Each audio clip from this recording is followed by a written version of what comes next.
right, I was at the store and I needed to get some cabbage. I wasn't quite motivated to put my fall garden together, but when I saw the price of cabbage, it really got me motivated. So I'm gonna get this fall garden started. I got a few things. Beets, haven't done really well in the beets area, but I'm not giving up. I know it's a soil problem. If you saw what my beets look like this year, you would have cried.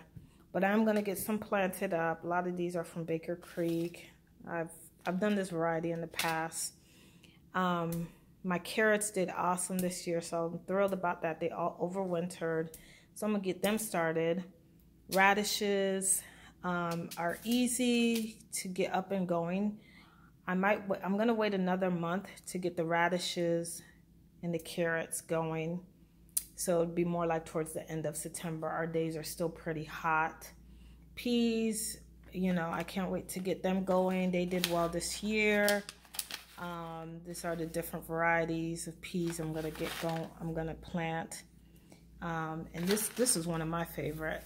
They have done well. Got some greens here, different variety of greens. I planted a lot of these last year.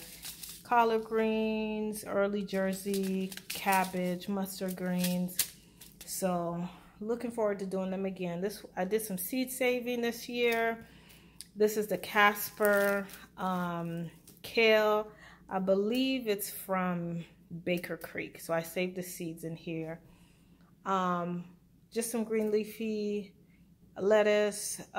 They did well last year, so I'll get them going by next month in September. Some arugula and Swiss chard. So that's pretty much kind of the fall garden. A lot of brassicas, root vegetables, and leafy greens. Quick update on how the summer garden is coming along. My compost pile, I had to get rid of my cucumbers. They were just tore up by some vine borers, so there's only one left. I barely got cucumbers this year. Something came through and tried to eat up my strawberries. They're making a comeback, whatever that thing was. That's why I got my friend here on the lookout. I did have to come in here and trim quite a bit of stuff back. The sage fell on the thyme and my rosemary and just about killed it all.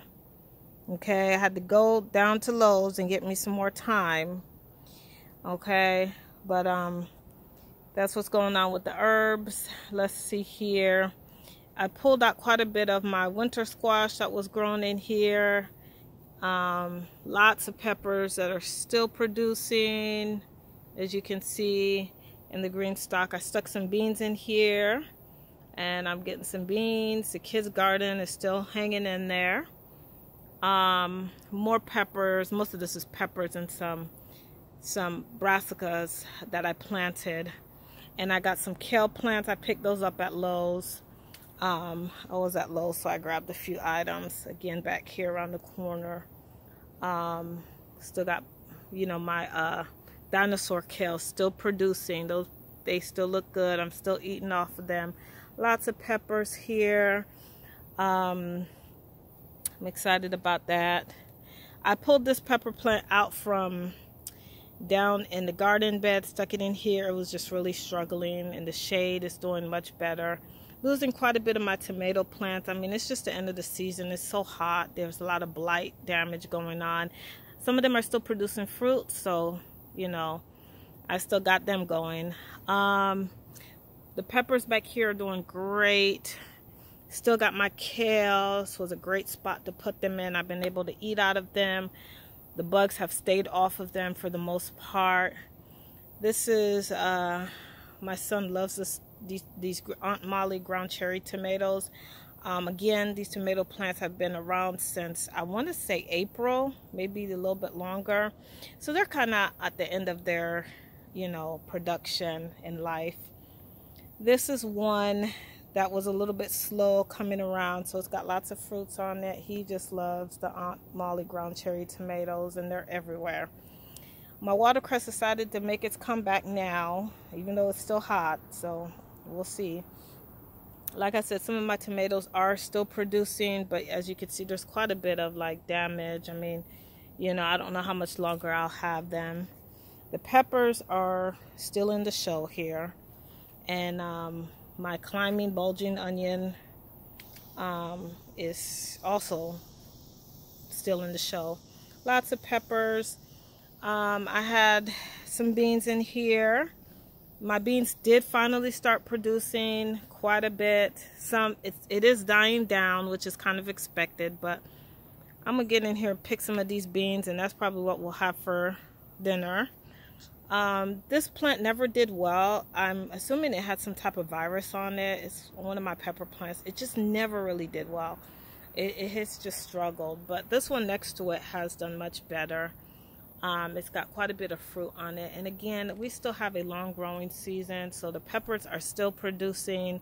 I've had to pull out quite a bit of stuff in here. Some of my tomato plants I did cut back, and they started growing, and so I'm still getting tomatoes off of these micro tomato plants. I'm excited about that. A few things here. This tomato plant is laying fruit, so I'll be getting some tomatoes. It was such a disappointment on my garden down here in the garden bed. I never figured out what was eating up my fruit, and digging holes in everywhere. So I'm just happy that some of these tomatoes I'm able to enjoy. This one died off. I cut it back. The marigold is just showing out. My sage, I'm gonna get some of my starts in here in the cells. I never did get a chance to get this planted up. This is actually chamomile. Every time it makes a comeback, the caterpillars come and eat it up. So this is purely for leafy greens, so I just got to get that going. My black beauty peppers I've really enjoyed them this season. I will definitely be planting them again. They have done well. Let's see here. The squash plant, this is probably one of my few squash plants that the vine borers didn't get to, and I've been able to, it gave me about 3 or 4 winter squash, so I'm excited about that. I'm gonna have my soup joumou. And more peppers. Like I said, peppers are the money maker. I have not had to buy any pepper this year during this season. No tomatoes either. I've had to occasionally go to the store and get some green leafy vegetables, but all in all, the garden has done well, and I'm looking forward to flipping it over to what I'll be growing during the fall and winter.